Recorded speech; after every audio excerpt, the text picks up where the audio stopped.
Assalamu alaikum. I hope you guys are fine. So in this video we are going to continue the series of CS432, that is network modeling and simulation. And as you can see इसका week number 10 जो है वो हमने इंशाल्लाह start करना है. सो सबसे पहले हमारे पास लेक्चर नंबर आ जाता है 129 और इसमें हमने बात करनी है प्रायोरिटी क्यूज़ की. ठीक हो गया. अच्छा, हमने थोड़ा सा कॉन्सेप्ट देखा था फेयर क्यूज़ का. सो अब यहाँ पे वो बात कर रहा है कि बेसिकली जो प्रायोरिटी क्यूज़ होती हैं वो इसलिए डिज़ाइन की जाती हैं कि हम डिफरेंट क्लासेस को, डिफरेंट सर्विसेज को हम एक कह लें कि एक प्रॉपर किसी सिंपल मेथड से जो है वो कैरी आउट कर सकें. हमें पता हो कि हाँ, जिस पैकेट को हम सबसे पहले सेंड करने की परमिशन दे रहे हैं या सेंड करवा रहे हैं वो ऐसे ज़्यादा उतना ही मतलब इम्पॉर्टेंट था, उतना ही प्रायोरिटी के हिसाब से हाई था. तो ये सारी चीज़ें हम मेक श्योर किस क्यू को यूज़ करते हुए करते हैं, प्रायोरिटी क्यूज़ को. ठीक हो गया. अच्छा, अब यहाँ पे वो आपसे अगर पेपर में पूछ लेता है कि प्रायोरिटी क्यूज़ किस तरह की सर्विसेज आपको प्रोवाइड करती हैं, तो वो आ जाती है interactive traffic, voice, video and then best effort. तो बेस्ट एफर्ट आमतौर पे आईपी सर्विस को कहते हैं, इंटरनेट प्रोटोकॉल सर्विस को. सो प्रायोरिटी क्यूज़ जो हैं वो ऑपरेट कैसे करती हैं. क्या होता है कि पहले पैकेट्स को जो है ना वो डिफरेंट प्रायोरिटी क्यूज़ में क्लासीफाई कर देते हैं. फिर क्या करते हैं कि देखते हैं कि अगर तो जो सारी क्यूज़ हैं हायर प्रायोरिटी वाली, अगर तो वो सारी एम्प्टी हैं तो फिर पिछले किसी पैकेट के हेड को उठा के वहाँ से ट्रांसमिशन शुरू कर देते हैं. लेकिन अगर हायर प्रायोरिटी वाली क्यूज़ फील्ड हैं तो फिर वहाँ वाले डेटाग्राम्स को, वहाँ वाले पैकेट्स को हम पहले सेंड करते हैं. क्यों? क्योंकि प्रायोरिटी क्यूज़ के नाम से पता चल रहा है कि हमने इसमें प्रायोरिटी को जो है वो मेन गोल रखना है. ठीक हो गया. फिर उसके बाद क्या होता है कि एक प्रायोरिटी क्यू के अंदर हम पैकेट्स को first in first out order में जो है वो एग्जीक्यूट करते हैं या स्केड्यूल करते हैं. और फीफो या first in first out order ये होता है कि जो पैकेट आपके चैनल पे, कम्युनिकेशन चैनल पे first time like first slot में इंटर हुआ है वो रिसीवर के पास भी पहले नंबर पे जो है वो रिसीव होगा. अब यहाँ पे देखें, ये आपके पास डिफरेंट फ्लोज हैं. कह लें कि डिफरेंट प्रायोरिटी आपके पास क्यूज़ बनने के लिए डिफरेंट आपके पास डेटाग्राम्स हैं. फिर हमने इसको क्लासीफायर से गुजारा. क्लासीफायर ने क्या किया, इसको डिफरेंट प्रायोरिटीज़ में चेंज कर दिया. अब ये कौन कौन सी प्रायोरिटीज़ हैं यहाँ पे देखें. Highest priority, then you have middle priority and at the very end you have lowest priority. ठीक है. अच्छा, फिर अब ये जो स्केड्यूलर लगा हुआ है ये क्या करेगा कि ये डिफरेंट प्रायोरिटी क्यूज़ को देखेगा. पहले देखेगा कि हाई प्रायोरिटी वाली खाली है, अगर वो खाली है तो फिर वो नीचे वाली मिडल प्रायोरिटी को डील करेगा इस क्यू को, और अगर ये भी एम्प्टी होगी तो फिर इसको डील करेगा. लेकिन अगर ये यहाँ पे कोई ना कोई डेटाग्राम, कोई ना कोई पैकेट मौजूद है तो पहले उसको जो है वो डील करेगा, उसको स्केड्यूल करके आगे पोर्ट पे कहने सेंड करेगा. ठीक हो गया. अब यहाँ पे आपके पास फॉर्मूला आ गया कि प्रायोरिटी क्यूइंग का क्लासीफायर के साथ अगर हम देखें तो क्या फॉर्मूला बनता है. तो यहाँ पे टोटल डिपार्चर टाइम है आपके पास summation of T R J K equal है. अब यहाँ पे क्या है कि कोई भी आइटम जे है उसको किसी क्यू में रहने के लिए जो है वो कितना टाइम चाहिए, रेजिडेंट टाइम, उन सबको सम अप करें तो ये वाला फैक्टर आपके पास आ जाता है. और ये जो टी एस आई है ये आपके पास सर्विस टाइम है कि एक आइटम को प्रोसेस होने में लाइक सेंडर से रिसीवर तक गुजरते हुए सारे फेजेस को कह लें कि कंप्लीट करने में कितना टाइम लगता है, सर्विस टाइम. ठीक हो गया. फिर उसके बाद कुछ वेरिएंट्स आ जाते हैं. अब यहाँ पे आ जाती है स्ट्रिक्ट प्रायोरिटी क्यूइंग. इसमें क्या होता है कि पैकेट्स जो होते हैं हाई प्रायोरिटी क्यू में वो हमेशा स्केड्यूल किए जाते हैं before the packets in low priority queue. Like जो क्यूज़ हैं जिनमें पैकेट्स लो प्रायोरिटी वाले हैं वो बाद में स्केड्यूल के अकॉर्डिंग रखे जाते हैं, और जो हाई प्रायोरिटी वाले पैकेट्स होते हैं उनको पहले सेंड कर देते हैं. ठीक है.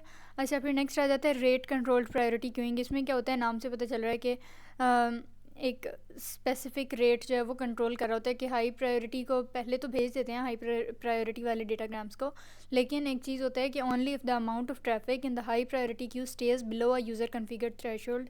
लाइक एक जो मैक्सिमम कह लें कि बैंडविड्थ जो है वो असाइन की गई होती है प्रायोरिटी क्यूज़ को, अगर उतना ही डेटा उतने ही डेटाग्राम्स और पैकेट सेंड हो रहे हैं तो फिर जो है वो rate controlled priority queue applicable होती है, अदरवाइज़ नहीं होती. ठीक हो गया. अब आ गया लेक्चर आपके पास 130. अच्छा जी, अब इसमें हमने बात करनी है स्टैटिक विंडो मॉडलिंग की. अब यहाँ पे रेफरेंस था. अच्छा यहाँ पे अगर वो शॉर्ट क्वेश्चन में या लॉन्ग में आपसे पूछ लेता है कि कुछ अजम्पशंस बतानी है स्टैटिक विंडो मॉडलिंग की, तो हमने ये अज्यूम करना होता है, लाइक सपोज करना होता है कि क्लाइंट और सर्वर के दरमियान में जो है वो सिर्फ एक लिंक एग्जिस्ट करता है. फिर जो साइज़ है विंडो का वो maximum segment size M S S जो है ये मैक्सिमम सेगमेंट साइज़ बता रहा होता है आपके विंडो का साइज़. फिर एक होता है ऑब्जेक्ट साइज़ के उसके ऊपर जितना डेटा फ्लो कर रहा है. फिर हमने एक ये चीज़ अज्यूम करनी होती है, सपोज करनी होती है कि भाई कोई रीट्रांसमिशन नहीं हुई, कोई डेटा लॉस नहीं हुआ, कोई करप्शन नहीं हुई. ठीक है. इसी तरह फिक्स्ड कंजेशन विंडो. अब ये कंजेशन विंडो क्या होती है, यहाँ पे डब्ल्यू सेगमेंट्स लिखा हुआ है, वो विंडो या वो पूरा एक आपके पास बैंड कह लें कि जो ये आपको बता रहा होता है कि हाँ इस चैनल पे लाइक इस सेंडर से रिसीवर के दरमियान में जो लिंक मौजूद है इस पर मैक्सिमम जो है ना वो इतने सेगमेंट्स पास हो सकते हैं किसी सिंगल टाइम पे। हाँ फिर ये हो सकता है कि विंडो के साइज़ से हम कम तो डेटा सेंड कर सकते हैं लेकिन उससे ज़्यादा नहीं हम कर सकते, ठीक है। अच्छा, अब यहाँ पे जैसे मैंने आपको बताया कि सिंगल लिंक है तो हमने यही अज्यूम करना होता है, तो यहाँ पे देखिए सर्वर और क्लाइंट के दरमियान में एक ही लिंक है ना। अच्छा, फिर यहाँ पे अब बेसिकली क्या हो रहा है, वही टीसीपी का कनेक्शन बन रहा है राउंड ट्रिप टाइम्स वगैरह के अकॉर्डिंग। अच्छा, इस स्लाइड को आगे से देखें। अब ऑपरेशन क्या है स्टैटिक विंडो मॉडलिंग का। यहाँ पे सर्वर जो है उसको परमिशन नहीं दी जाती कि वो डब्ल्यू साइज़ जो आपके पास विंडो साइज़ उससे ज़्यादा जो है वो सेगमेंट्स को सेंड करे या उनको कह लें कि एंटरटेन करे या उनको हैंडल करे, ठीक है। फिर उसके बाद आ जाता है कि सर्वर जो है वो रिक्वेस्ट्स वगैरह रिसीव करता है क्लाइंट से और फिर बैक टू बैक कम्युनिकेशन जो है वो क्लाइंट के साथ इस्टेब्लिश कर लेता है। फिर सर्वर क्या करता है कि जब उसे रिक्वेस्ट्स एक बार क्लाइंट से रिसीव हो जाती हैं तो फिर वो कोई मतलब एक्नॉलेजमेंट्स वगैरह जो है वो सेंड करना शुरू कर देता है रिसीवर की तरफ। और एक्नॉलेजमेंट्स क्या होती हैं कि हम कह लें कि जैसे कोई चेक शीट दे रहे होते हैं कि हाँ ये वाला ऑपरेशन सक्सेसफुली हो गया। सो हर सेगमेंट के लिए जो डेटा लाइक रिसीवर से या कह लें कि क्लाइंट से सर्वर की तरफ जो डेटा सेंड हो रहा होता है, तो जब जब सर्वर उसको रिसीव कर लेता है तो हर सेगमेंट के लिए एक एक एक्नॉलेजमेंट जो है वो कह लें कि क्लाइंट को भेजता रहता है, ठीक है। अब यहाँ पे आपके पास आगे दो केसेस। पहला केस तो ये है कि server receives acknowledgement for the first segment of first window before completing the transmission of first window, कि अभी जो है वो लाइक पूरी उसने ट्रांसमिशन कंप्लीट की नहीं है और उससे पहले से ही जो है वो एक्नॉलेजमेंट भी मिल गई है, ठीक है। तो मतलब अभी पूरा डेटा सेंड होना रहता था लेकिन साथ ही उसने एक्नॉलेजमेंट्स भी सेंड करना शुरू कर दिया। तो अगर इस तरह ही वाला सिनेरियो तो window size divided by transmission rate is greater than round trip time plus segment size divided by transmission rate, ठीक है। और इसी तरह जो सेकंड केस होगा उसमें बस यहाँ ग्रेटर देन की जगह लेस देन साइन आ जाएगा। अच्छा, तो फिर अगर ये फर्स्ट केस होता है कि भाई फर्स्ट सेगमेंट के मिलते ही एक्नॉलेजमेंट्स भी सेंड होना स्टार्ट हो जाती हैं, रिसीव होना स्टार्ट हो जाती हैं, तो उसके लिए क्या फॉर्मूला होगा डिले का, 2 round trip time plus O over R. यहाँ पे ओ जो है ना वो आपके पास ओवर हेड है और आर है रेट। अच्छा, फिर केस 2 आ जाता है जिसमें मैंने आपको बताया कि W S over R less than होगा। वो बेसिकली इसमें क्या होता है, यहाँ पे देखें कि server transmit first Windows worth of segments before the server receive acknowledgement of first segment in the window, के एक्नॉलेजमेंट्स नहीं पहले सेंड की जाती, पहले ये इस्टेब्लिश किया जाता है सर्वर और क्लाइंट में कि हाँ मैक्सिमम लिमिट इतनी है और हम इतना बेच सकते हैं। फिर once they are done with this, जब उन्हें एक बार ये सारा सिनेरियो कंफर्म हो जाता है तो फिर उसके बाद वो क्या करते हैं कि लाइक अगर है कि फॉर एग्जांपल 20 पैकेट्स इस लिंक पे सेंड हो सकते हैं तो पहले पूरे के पूरे 20 पैकेट सेंड होते हैं, फिर उसके बाद एक्नॉलेजमेंट फर्स्ट रिसीव होती है, ठीक है। तो इसमें ये वाला सिनेरियो था। फिर आपके पास अगर ये वाला है केस 2 तो इसमें डिले का ये वाला फॉर्मूला होगा। इसमें टर्म्स वगैरह वही हैं, बस एक एडिशनल आपके पास जो है ना वो के आया है। अब के बेसिकली क्या है, ये नंबर ऑफ़ विंडोज़ है जो किसी भी स्पेसिफिक ऑब्जेक्ट को कवर करती हैं।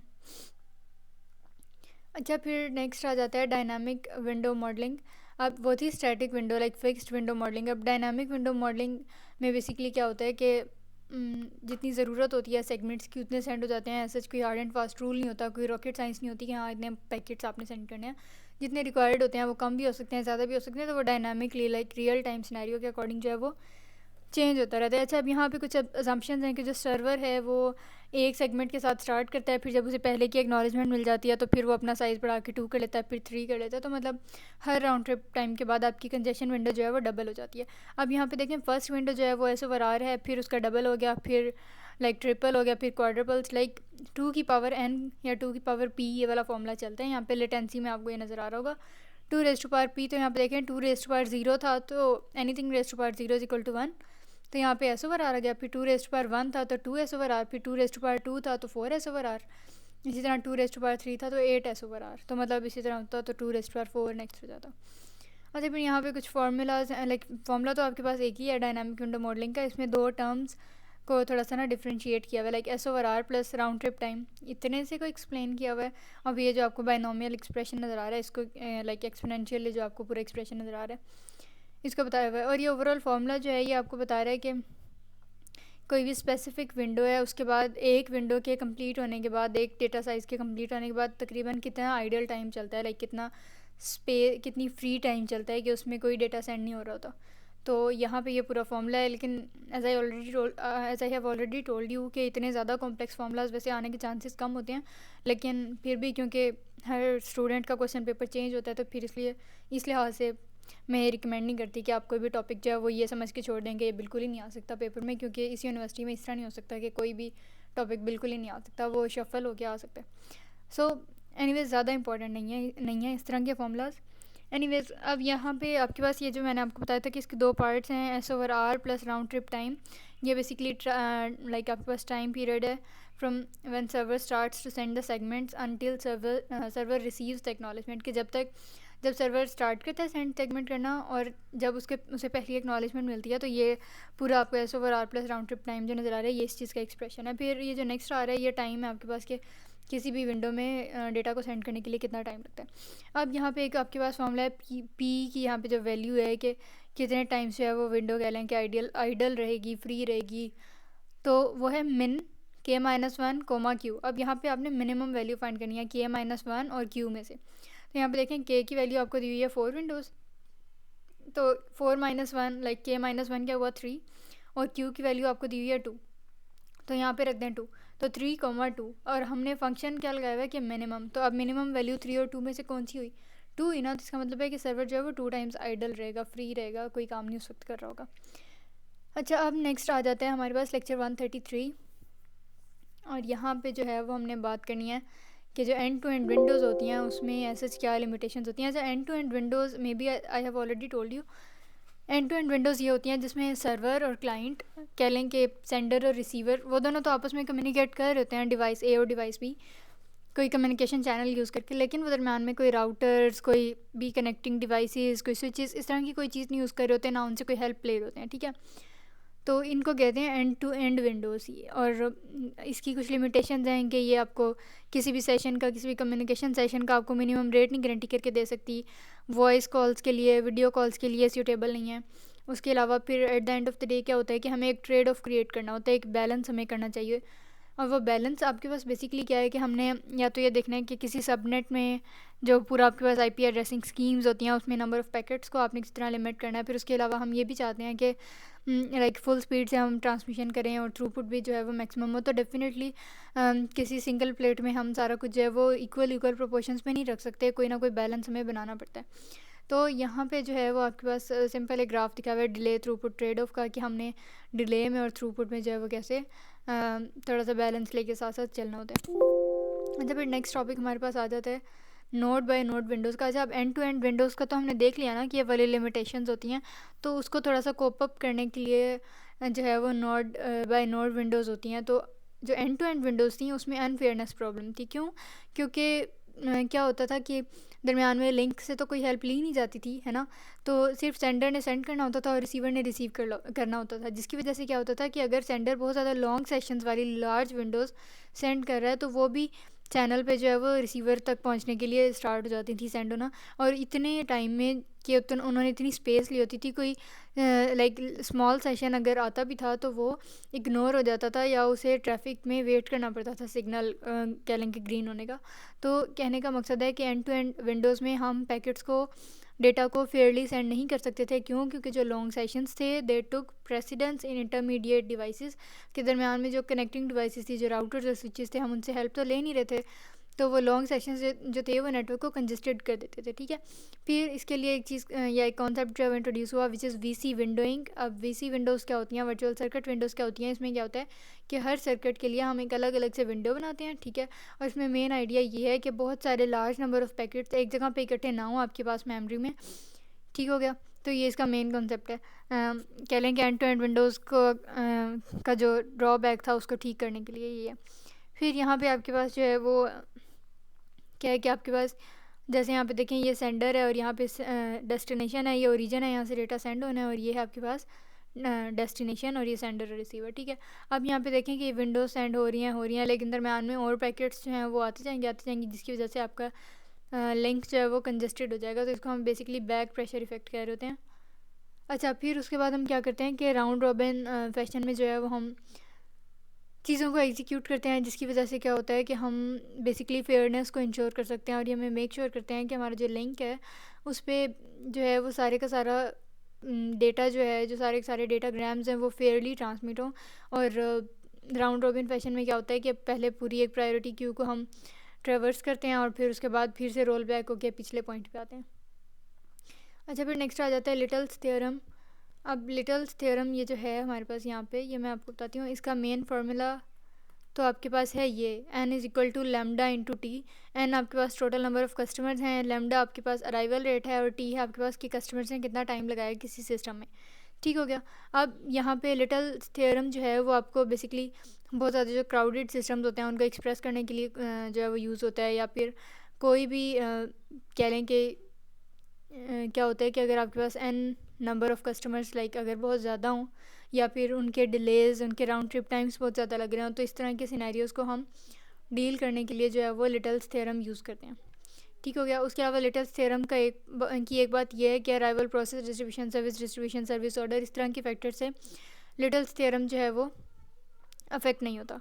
ये तो थी लिटल्स थ्योरम की बात, जो इसका मेन टाइटल था। अब इसमें है कि बेसिकली कुछ आपके पास डेफिनेशंस क्या लेंगे आ जाती हैं। एवरेज नंबर ऑफ़ कस्टमर्स क्या होता है कि कितने पैकेट्स, अच्छा अब कस्टमर्स कौन से थे, अभी जो हमने लिटल्स थ्योरम में पढ़ा है कि n is equal to the number of customers.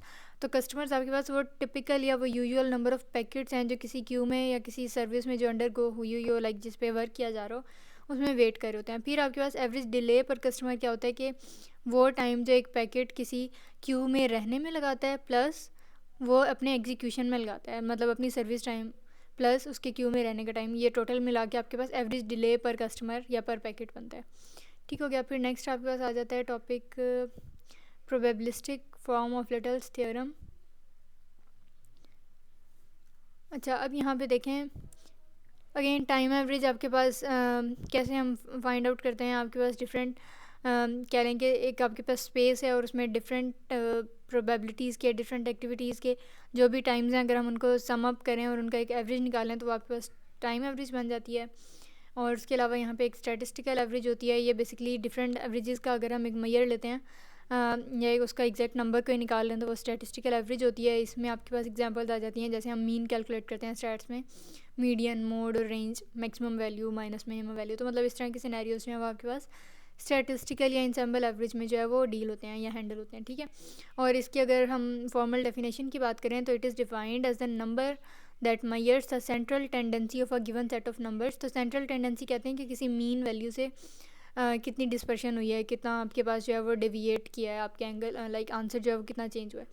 अच्छा, फिर प्रोबेबिलिस्टिक इंटरप्रिटेशन की हम बात करते हैं तो जो लिटल्स थ्योरम होता है उसमें क्या होता है कि it admits also probabilistic interpretation of stationary process की, जो भी स्टेशनरी प्रोसेस आपके रियल टाइम सिनेरियोज में एग्जिस्ट कर रहे होते हैं जिसमें ऐसे ज़्यादा फैक्टर्स चेंज नहीं भी हो रहे होते, तो उसमें भी लिटल्स थ्योरम जो है वो प्रोबेबिलिटीज़ वगैरह की हेल्प से जो है वो हम काफ़ी चीज़ों को जो है वो डिटरमिन कर सकते हैं, इंटरप्रिटेशन उनकी कर सकते हैं। ठीक है। फिर उसके अलावा लिटल्स थ्योरम को अक्सर जो है वो लॉ कहा जाता है। क्यों? क्योंकि शायद ही कोई ऐसी सिचुएशन हो, इनफैक्ट कोई ऐसी सिचुएशन एग्जिस्ट ही नहीं करती जहाँ पे हम कहें कि हाँ लिटल्स थ्योरम तो यहाँ पे एप्लीकेबल ही नहीं है, वैलिड ही नहीं है। तो इसीलिए कहा हुआ है कि Little's theorem is often termed as law. क्यों? क्योंकि ये हर जगह ऑलमोस्ट एवरी सिचुएशन जो है उसमें लिटल्स थ्योरम को हम वैलिडेट कर सकते हैं, उसको अप्लाई कर सकते हैं। So it becomes applicable to deterministic and probabilistic systems. तो बेसिकली डिटर्मिनिस्टिक सिस्टम्स वो होते हैं जिसमें हम कोई स्पेसिफिक आउटपुट को जो है डिटरमिन कर सकते हैं, और प्रोबेबिलिस्टिक सिस्टम्स वो होते हैं कि हम प्रोबेबिलिटी के हिसाब से जो है वो थोड़ा लेके चल रहे होते हैं, प्रोबेबिलिटीज़ और डिस्ट्रीब्यूशंस वगैरह। अच्छा, अब हमने लिटल्स थ्योरम तो देख लिया, उसकी इंपॉर्टेंस भी देख लिया। अब हमने यहाँ पे देखना है कि उसकी एप्लीकेशंस कहाँ हैं या किस तरह से जो है वो हम उसको नेटवर्क मॉडलिंग में यूज़ कर सकते हैं। तो एंड टू एंड जो आपके पास विंडो साइज़ था या जो एंड टू एंड फ्लो था उसको कंट्रोल करने के लिए जो है वो लिटल्स थ्योरम यूज़ करते हैं। So if you do remember हमने कहा था कि भाई एंड टू एंड विंडोज़ जो हैं वो फेयरली पैकेट्स को सेंड नहीं करती हैं, एडिक्वेटली कंट्रोल करती, क्योंकि वो तो दरमियान में लिंक से हेल्प नहीं लेती। तो जो लार्जर पैकेट्स होते हैं वो ज़्यादा टाइम ले जाते हैं एंड वाइस वर्सा। तो लिटल्स थ्योरम जो है वो विंडो साइज़, डिले और थ्रूपुट के फैक्टर्स को एक्सप्लेन करके थोड़ा सा जो है वो एप्लीकेबल है किस चीज़ के लिए, end to end flow, window flow control के लिए। ठीक है। फिर एवरेज डिले पर पैकेट जो है इसमें यहाँ पे अब आपके पास फॉर्मूला आ जाता है। अच्छा, यहाँ पे अभी आपके पास एवरेज डिले पर पैकेट का फॉर्मूला है कि summation where I runs from 1 to n beta of I W of I divided by lambda.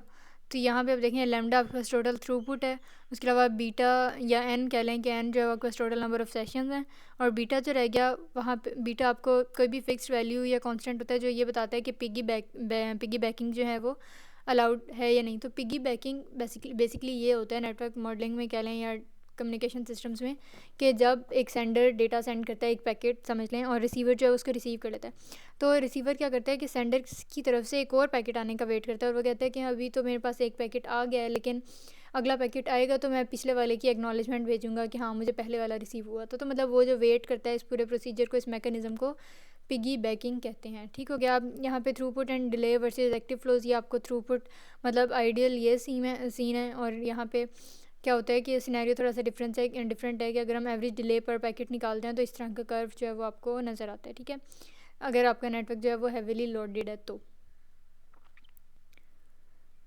अच्छा जी, अब आपके पास आ जाता है लेक्चर 138, और इसमें जो है वो हमने अराइवल जस्ट पाइथन की बात करनी है। यहाँ पे MM1 सिस्टम्स हैं। MM1 एक बेसिकली क्यूइंग सिस्टम है, और ये इस अजम्पशन पे काम करता है लाइक क्यूइंग बिहेवियर जो होता है ना कि पैकेट्स को कैसे आपने क्यू करना है, कैसे लाइन में लगाना है कि वो रिसीवर तक अपनी प्रायोरिटीज़ वगैरह के हिसाब से सेंड होते रहें, तो उसके कुछ एल्गोरिदम्स कह लें या उसके आगे कुछ टाइप्स हैं, तो उसमें से एक MM1 सिस्टम है। ठीक है, एक बात, अब MM1 सिस्टम जो है वो इस बात को लेके चलता है कि सर्वर जो है वो आपके पास सिंगल ही है, मतलब एक ही सर्वर है। ठीक है, और एक ही सिंगल क्यूइंग स्टेशन है, और उसी से सारी डेटा पैकेट्स या क्यूज़ जो हैं वो सेंड होके जानी है। सो MM1 सिस्टम का अगर वो MCQs में पूछ लेता है तो उसका कॉन्सेप्ट ये है कि जो ट्रांसमिशन लाइन है ना वो सिर्फ एक ही होगी, एक सिंगल ही होगी।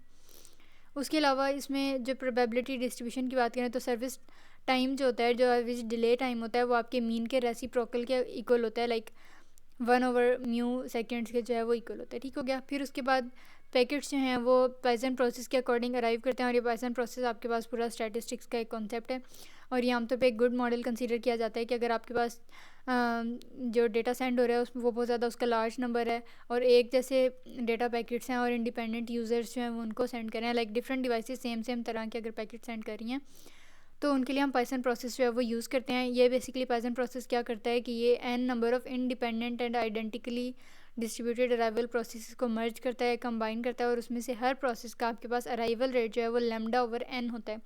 n आपके पास टोटल नंबर ऑफ़ कस्टमर्स या टोटल नंबर ऑफ़ पैकेट्स होते हैं या यूज़र्स होते हैं, और λ आपके पास टोटल बैंडविड्थ होती है। ठीक है, या थ्रूपुट जिसे हम कह रहे हैं। सो अगर कोई आपसे पूछ ले कि एग्रीगेट प्रोसेस का अराइवल रेट आपके पास क्या होगा, तो वो होगा लैम्डा। ओवरऑल आपके पास हर प्रोसेस का λ/n है, सॉरी λ/n है ना, और हर लाइक ओवरऑल अगर वो पूछ ले तो n मल्टीप्लाइड बाय λ/n, तो n से कैंसिल हो गया और आपके पास बच गया लैम्डा, तो इसलिए इसका अराइवल रेट है लैम्डा। अब यहाँ पे पाइथन प्रोसेस जो है इसमें ये पूरा एक फार्मूला है, लेकिन अगेन इसको बस एक बार देख लें। इस तरह क्वेश्चन आ सकते हैं लेकिन आने के चांसेस कम होते हैं। So again I have already told you कि आप किसी टॉपिक को 110% नहीं कंफर्म कह सकते कि बिल्कुल ही नहीं आ सकता, शफल हो जाते हैं क्वेश्चंस। तो रैंडमली अगर आपके पास क्वेश्चन बैंक से कह लें कि पेपर आ रहा है तो आ सकते हैं इस तरह के भी टॉपिक्स, लेकिन इतने इंपॉर्टेंट नहीं है। सो इसमें यहाँ पे आपके पास ये पूरा जो है वो पाइथन प्रोसेस का फॉर्मूला है, इसको आपने बस एक बार देख लेना है, ये ग्राफ बेशक ना करें। फिर नेक्स्ट आ जाता है सर्विस स्टैटिस्टिक्स।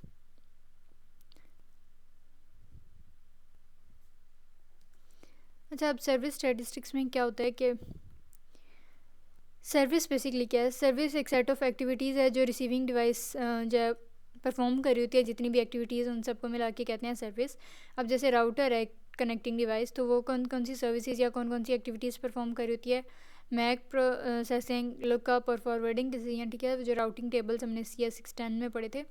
इस तरह जो स्विच कनेक्टिंग डिवाइस है वो हेडर्स को प्रोसेस करने में हेल्प आउट करती है और पोर्ट्स को एलोकेट करती है किसी टेबल के ज़रिए से। इस तरह यहाँ पे n जो है वो आपके पास सर्विस टाइम है किसी भी n नंबर ऑफ़ कस्टमर का, और उसके अलावा अब यहाँ पे म्यू जो है वो आपके पास सर्विस रेट है, और ये आपको ये बताता है कि कह लें कि किस रेट पे सर्वर ने जो है वो काम किया जब वो बिज़ी था। फिर उसके बाद सर्विस डिस्ट्रीब्यूशन का थर्ड अगर हम पॉइंट ऑफ व्यू देखें तो इसमें सर्विस टाइम्स जो हैं एक पैकेट का या एक डेटा का सेंड होने का सर्विस टाइम दूसरे डेटा से बिल्कुल जो है वो इंडिपेंडेंट होता है, उनको एक दूसरे का फ़र्क नहीं पड़ता। उसके अलावा इंटर अराइवल टाइम्स का भी नहीं फ़र्क पड़ता, डेंसिटी एक फंक्शन है ये। और उसके अलावा सर्विस डिस्ट्रीब्यूशन का ये आपके पास फार्मूला एक्सपोनेंशियल और बायनोमियल आपके पास यहाँ पे आ रहा है एक्सप्रेशन। तो in the context of a packet transmission and dependence of inter arrival and service time implies अब length of an arriving packet doesn't affect the arrival time of the next packet, के एक packet मैंने data link पे या layer पे जो है communication channel पे सेंड किया, तो उस पैकेट की कितनी लेंथ थी ये डिसाइड नहीं करेगा कि जो नेक्स्ट पैकेट आ रहा है उसकी कितनी लेंथ होगी। तो मतलब वो आपस में म्यूचुअली इंडिपेंडेंट होते हैं, वो उन्हें नहीं फ़र्क पड़ रहा होता एक दूसरे का, ठीक है। तो इसे हम कहते हैं कि मेमोरी लेसनेस। क्यों? क्योंकि time up to the next arrival is independent of when the previous arrival occurred, के कब प्रीवियस पैकेट जो है वो अराइव हुआ था, उसका क्या जो था साइज़ था, क्या उसने मैकेनिज़्म फॉलो किया था वगैरह वगैरह, तो उसका फ़र्क नहीं पड़ता। तो पहले पैकेट की इंफॉर्मेशन को मेमोरी में स्टोर नहीं किया जाता अगले पैकेट की इंफॉर्मेशन को मैयर करने के लिए, आइडेंटिफाई करने के लिए। तो इस पूरे मैकेनिज़्म को या इस फिनोमेना को हम मेमोरी लेसनेस कहते हैं, ठीक है। अब आपके पास आ जाता है लेक्चर नंबर 140, और यहाँ पे जो है वो हम बात कर रहे हैं अराइवल ऑक्यूपेंसी डिस्ट्रीब्यूशन की। तो अब क्या होता है कि यूज़र्स क्या, जैसे हम कस्टमर्स कह रहे थे, पैकेट्स कह रहे हैं, डेटाग्राम्स, वो किसी भी सिस्टम में आते रहते हैं जाते रहते हैं। तो सिस्टम जो है वो कॉन्टीन्यूसली चेंज होता रहता है कि कभी ऑक्यूपाई हो गया कभी ऑक्यूपाई नहीं हुआ। तो ये भी हो सकता है कि डिफरेंट कस्टमर्स जो हैं वो जब अराइव कर रहे हैं, डिफरेंट डेटा पैकेट्स जब आ रहे हैं, तो वो कोई एक पैटर्न फॉलो नहीं कर रहे होते, वो नॉन टिपिकल होते हैं कि हम गेस नहीं कर सकते कि अच्छा इस टाइम पे इतने पैकेट्स आएंगे एंड ऑल दैट। तो नॉन टिपिकल अगर अराइवल है तो उसमें हम लिमिट लगा लेते हैं टी, यहाँ पे टाइम पीरियड जो है वो आपके पास इन्फिनिटी तक चला जाता है, ठीक है।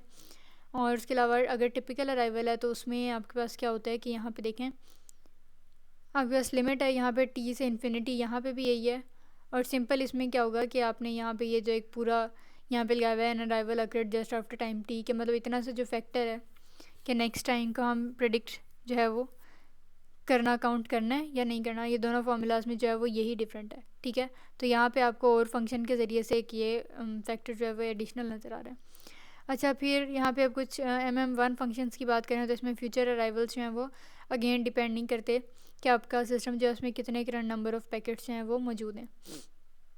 यहाँ पे फिर नेक्स्ट आ जाता है lecture 141 and it is about simulating slow start. और अच्छा, अब यहाँ पे देखें कि RFC 2581 एक बेसिकली कह लें कि एक मैकेनिज़्म है जो आइडेंटिफाई करती है कि जब टाइम आउट होता है आपके सिस्टम में तो क्या सिनेरियो फॉलो होता है। और इसके लिए हम एक ये चीज़ मेक श्योर करते हैं कि हमने अपने सेंडर को डेटा सेंड करने में और रिसीवर के रिसीव होने में हमने एक स्लो स्टार्ट जो है वो लेना है, और फिर आहिस्ता आहिस्ता हम कहेंगे पैकेट सेंड हो गया तो फिर आहिस्ता आहिस्ता एक्सपोनेंशियली लाइक 2⁻1 2⁻2 इस तरह से जो है वो उसकी पावर या उसका विंडो साइज़ जो है वो इंक्रीज़ करते जाना है, लेकिन स्टार्ट जो है वो आपने स्लो लेना है। फिर यहाँ पे जो रेड आपको नज़र आ रहा है यही इंपॉर्टेंट होता है इस तरह के कोड ब्लॉक्स में, जैसे हमने मिड टर्म्स में किया था। अब ये आपके पास फंक्शन है रिकैलकुलेट स्लो स्टार्ट थ्रेशोल्ड, और ये आपके पास एक बेसिकली फ़ंक्शन है, ठीक है। और इसी तरह यहाँ पे अगर वो आपको कहता है कि भाई आपने जब मैक्सिमम वैल्यू फाइंड करनी है दो में से, तो हमने जो है वो मैक्सिमम थ्रूपुट वगैरह हम कैसे कैलकुलेट कर देते हैं कि फ़्लाइट साइज़ को जो है वो हम 2 से डिवाइड कर देते हैं। बस आपने इस तरह की चीज़ें याद रखनी है। अच्छा, आप यहाँ पे देखें कि ये आपको हायरार्किकल स्ट्रक्चर नज़र आ रहा है। अब यहाँ पे TCP का जो ओल्ड वेरिएंट था वो था TCP रेनो, और फिर TCP रेनो जो है वो कहाँ से ओरिजिनेट किया था, TCP टेहो रीनो फैमिली से। ये आपके पास डिफरेंट TCP की पुरानी चलें फैमिलीज़ थी या वेरिएंट्स थे, और फिर आगे आगे जो है वो उनके अपडेट्स वगैरह चलते रहे। फिर TCP टेहो एंड रीनो फैमिली जो है ये बेसिकली जो है वो TCP बेस एल्गोरिदम से निकली थी, और TCP बेस एल्गोरिदम जो है वो TCP एल्गोरिदम की एक टाइप है। तो इसको बस आपने एक बार देख लेना है अच्छे से। अच्छा, जब इस वीक का आपके पास लास्ट टॉपिक आ जाता है विच इज़ लेक्चर नंबर 142, और इसमें नेटवर्क सर्विस मॉडल्स की जो है वो हमने बात करनी है। यहाँ पे अब देखें कि नेटवर्क लेयर जो होती है ना वो वर्क होर्स होती है। इसका मतलब है कि ये बहुत ज़्यादा इंपॉर्टेंट है, ये डिफरेंट फंक्शंस जो है वो इस पर परफॉर्म हो रहे होते हैं। अपर लेयर्स नेसेसिटेटेड बिहेवियर, तो उसके ऊपर जो लेयर होती हैं जैसे ट्रांसपोर्ट एप्लीकेशन लेयर्स वगैरह, तो वो जो है उनकी वजह से इसकी इंपॉर्टेंस जो है वो ज़्यादा इंक्रीज़ हो रही थी कि उन पे जो फंक्शनैलिटीज़ रन कर रही हैं उनको भी अपने सक्सेसफुल कंप्लीशन के लिए जो है वो नेटवर्क लेयर की ज़रूरत होती है। इसमें TCP UDP ATM और प्रोप्राइटरी कुछ कंट्रोल्स की जो है वो हम बात कर रहे होते हैं, ठीक है। तो सर्विसेज यहाँ पे होती हैं इंडिविजुअल डेटाग्राम्स के लिए, जिसमें हम कहते हैं कि गारंटीड डिलीवरी है और डिले जो है वो 40 मिलीसेकंड से कम ही होगा। फिर डेटाग्राम्स के लिए इन ऑर्डर डेटाग्राम डिलीवरी होती है। फिर उसके अलावा मिनिमम बैंडविड्थ की भी गारंटी होती है। उसके अलावा इंटर पैकेट स्पेसिंग पे थोड़ी सी रिस्ट्रिक्शंस होती हैं। अच्छा, फिर यहाँ पे अब देखें कि network architecture, then you have service model, bandwidth, loss, order, timing, और है कंजेशन फीडबैक। तो इंटरनेट जो नेटवर्क आर्किटेक्चर है उसकी सर्विस मॉडल है बेस्ट एफर्ट, जैसे मैंने आपको बताया आईपी जो है वो बेस्ट एफर्ट होता है। फिर बैंडविड्थ की इसकी ये गारंटी नहीं देता इंटरनेट नेटवर्क आर्किटेक्चर। इस तरह लॉस की भी गारंटी नहीं देता, ऑर्डर की भी नहीं देता, टाइमिंग की भी नहीं देता, ठीक है, किसी भी चीज़ की नहीं देता। फिर एटीएम जो है सिंक्रोनस ट्रांसफ़र मोड, ये कांस्टेंट बिट रेट है। इसी तरह एटीएम की कुछ क्लासिफिकेशन हैं यूबीआर और एबीआर की, लाइक अवेलेबल बिट रेट वगैरह की। तो यहाँ पे बस आपने जिस तरह ये देखते रहना है कि यहाँ पे बैंडविड्थ कांस्टेंट होती है एटीएम के constant bit rate service model में, और ये लॉस को भी गारंटी करता है, ऑर्डर को भी गारंटी करता है और टाइमिंग को भी करता है, ठीक है।